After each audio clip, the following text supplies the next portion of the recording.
So I night hiked in last night into Rush Gap lean-to. I kind of would have liked to go through Rush Gap during the day. I don't know what it would look like, but this is the lean-to. It's actually really nice. You know, on the nicer side of lean-to, it's got some skylight up there.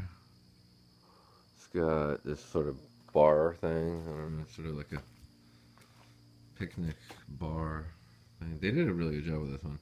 I think that, you know, this was a town or a village, so I don't know how much of this they built and how much of this was here. I guess maybe they did build these stairs. I don't know. This looks a little old. Oh, no, this isn't that old.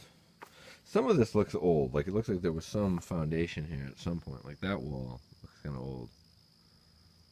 Yeah. But, this whole area, it's weird. You're going through the woods and you see little things that look like they're very much man-made. And it's because there was a village up here. So yeah, this is a Rush Gap shelter, gateway to the St. Anthony Wilderness. And the good thing about this, about hitting this one, is that by the end of the day I should be basically right outside Duncannon, so I can get into Duncannon tomorrow, I hope. Also, I believe this is the drinking water. I'm a little leery of this metal siphon, but this must be the drinking water. I don't like the fact that there's this big metal thing that's kind of looking kind of grimy. I think that maybe, well, it's getting sunlight, so it can't be that grimy, but anyway, so last night I came in late, like after like midnight, because I was in Lickdale. So I ended up doing, I think, like a 23 yesterday. But I got to the trail, which is down here, and I couldn't find the side trail. So I lined myself up using gut hooks with a GPS. I lined myself up and I just walked straight towards where the shelter was in gut hooks. But this is quite a boulder field. This was kind of a little mini adventure. It's about 0.3 off the trail. It's beautiful here.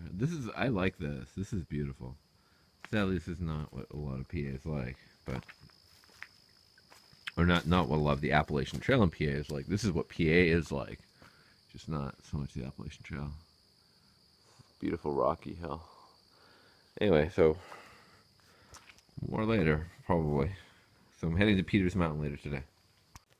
So after the abandoned village in Rush Gap, you come to Yellow Springs, which is also has ruins, but I believe that they're not. There might be some right over here. Let me take a look. No, these just look like bolts, like stones. Somebody. This is just a fire circle. I haven't seen any foundations or anything around here. I think the ruins are actually off the trail. Oh yeah, they're on the Blue Blaze over here. So I think it's like a half a mile down here on the Blue Blaze. And there's supposed to be a register here for the thing, but there's no register. Oh, under the glove. Maybe that has something to do with there being no register. But anyway, trail. So the trail from Lickdale through here, Yellow Springs, has been really, really easy. Around Rush Gap, you're basically walking on a gravel road for maybe a mile or two, and the trail itself is not particularly rocky. I think that's I would believe, or I'd like to think that it has something to do with the nature of this area, that the people who lived here had cleared a lot of the rocks and probably had fields or some kind of farms going through here, or for some reason they cleared stuff out. I think this is a foundation over here, probably for a barn or a shed or something. Yeah, that looks like there was some kind of foundation over there. Again, probably for like a shed. Yeah, maybe. Can't really tell. It's weird out here. But anywho, so Yellow Springs and back to the ET. Trying to get to Clark's Ferry Road. So coming in from Rush Gap, the trail, remains pretty good. Not too rocky. But the water is beginning to become an issue. And it came to this spring. I mean, it is a spring. I see it coming directly out of the hill over here. You gotta look at this. And what's really scary is that the bottle of this water is perfectly clear. I'm assuming that this is iron oxide. Or clay. It looks like it could be clay. So, I'm gonna filter it. I'm taking some with me because I'm not sure what the water source is gonna be like at Peter Mountain. Which I've still got like 8 miles. I've got about 11 miles to go. No, about 8. I think I got 8 miles to go to Peters Mountain. Still going downhill. The trail we came in on up over there. So